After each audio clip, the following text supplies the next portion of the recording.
মানিয়ে নেওয়ার নাম জীবন, গুছিয়ে নেওয়ার নাম সংসার, কারো কষ্টে পাশে গিয়ে দাঁড়ানোর নাম সম্পর্ক।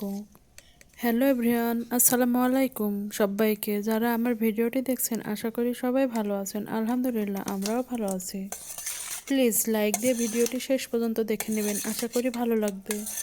কখনো খুব ক্লান্ত হয়ে যখন আকাশের দিকে তাকাই তখন মনে হয় কেউ একজন বলছে নিরাশ হইও না, আমি আছি সব সময়, সব কিছু দেখছি এবং শুনছি। একদিন সব কিছু ঠিক হয়ে যাবে। বিয়ের পরের জীবন এমন জীবন, মানিয়ে নেবেন তো ভালো বউ হবেন, গুছিয়ে নেবেন তো সাংসারিক বউ হবেন, বিপদে কারো পাশে গিয়ে দাঁড়াবেন তো সম্পর্ক ভালো থাকবে। এগুলোর মধ্যে যদি একটু এদিক ওদিক হয় তাহলেই মানুষ চিনতে পারবে। যতই মানুষ চিনতে পারবেন ততই একা বাঁচার ইচ্ছা বেড়ে যাবে। আর বুঝতে পারবেন একাকিত্ব কখনোই বেইমানি করে না।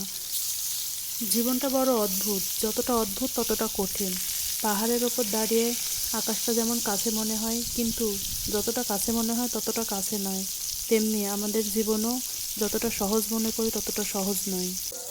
আজকে কোনো কারণ ছাড়াই মনটা খুব খারাপ লাগছিল, কেন জানি না। কখনো কখনো কোনো কারণ ছাড়াই মনটা এমনিতেই খারাপ হয়ে যায়, কোনো কারণই খুঁজে পাই না। এমনটা কোন কোন আপুদের সাথে হয় একটু জানাবেন তো। মনের মধ্যে খারাপ লাগুক আর যাই হোক, রান্নাবান্না তো করতেই হবে, তার জন্য রান্নাতে চলে এসেছি। আজকে তো শুক্রবার, আপনাদের ভাইয়া বাড়িতে আছে, তো আজকে ওর পছন্দ মতোই রান্না করছি। তো ও আবার মাছের দো পেঁয়াজিটা খেতে খুবই ভালোবাসে। মাছের দো পেঁয়াজি করলাম, বেগুন ভাজা করলাম, আর ওর আবদার ছিল ভাত ভাজা খাবে।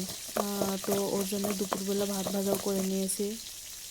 সাথে আমার জন্য একটু ধনেপাতা ভর্তা করব, তাই ধনেপাতাগুলো বেছে নিয়েছি। দিয়ে আমি মাছের দো পেঁয়াজি করার জন্য মাছটা ভেজে নিয়েছি। মাছটা উঠে নেওয়ার পরে ওই তেলের মধ্যেই আমি বেগুনটা ভেজে নেব। বেগুনটা ভাজা শেষে মাছ দো পেঁয়াজি করব। বেগুনগুলো খুবই জালি ছিল, একদম নরম তুলতুলে ছিল। এমন বেগুন ভাজা খেতে খুবই ভালো লাগে। আজকে বেগুন ভাজতে গিয়ে অনেক তেল লেগেছে, বুঝলাম না এরও তেল লাগলো কেন। তেল দিচ্ছি তো তেল শেষ, তেল দিচ্ছি তো তেল শেষ। তো যাই হোক, এদিক দিয়ে বেগুন ভাজাটা হয়ে গেছে। তো ওই কড়াইয়ে আমি মাছের দো পেঁয়াজের জন্যে পেঁয়াজগুলো দিয়ে দিব। এই যে পেঁয়াজগুলো দিয়ে দিয়েছি, তেলের মধ্যে দিয়ে একটু ভালোভাবে ভেজে নেব। এর মধ্যে আদা বাটা, রসুন বাটা, জিরা বাটা দিয়ে দিয়েছি, হলুদ গুঁড়ো দিয়ে দিয়েছি, সাথে দিয়ে দিয়েছি পরিমাণ মতো লবণ। দিয়ে ভালোভাবে কষিয়ে নেব, পেঁয়াজটা একটু মাখা মাখা করে নেব। তার মধ্যে দিয়ে দেব মাছগুলো, ভাজা মাছগুলো দিয়ে একদম এগুলো আবার ভাজা ভাজা করে নেব। এর আগেও আমি মাছের দো পেঁয়াজিটা দেখিয়েছি, কিন্তু আমি যেহেতু রান্না করছি তার জন্য ভাবলাম আজকেও ভিডিওটা করি। এটা ছিল পাঙ্গাস মাছ। পাঙ্গাস মাছ আমরা যেহেতু পছন্দ করি, তো পাঙ্গাস মাছই আমাদের বেশি খাওয়া হয়। যারা পাঙ্গাস মাছ খান না বা ভালো লাগে না, তারা এভাবে একবার রান্না করে খেয়ে দেখবেন, অবশ্যই ভালো লাগবে। এই তো দেখেন, এদিক দিয়ে আমার মাছ ভাজা হয়ে গেছে। তো মাছটা বেড়ে নিলাম আমি।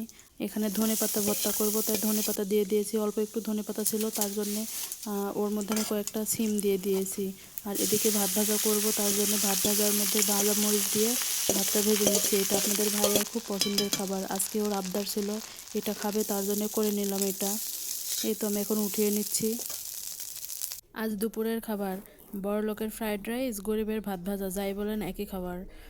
এদিকে ছিল মাছের দো পেঁয়াজি, বেগুন ভাজা, আর সাথে ছিল ধনেপাতার ভর্তা। এই ছিল আজকে দুপুরের খাবার। মার্শাল্লাহ, অনেক মজা ছিল।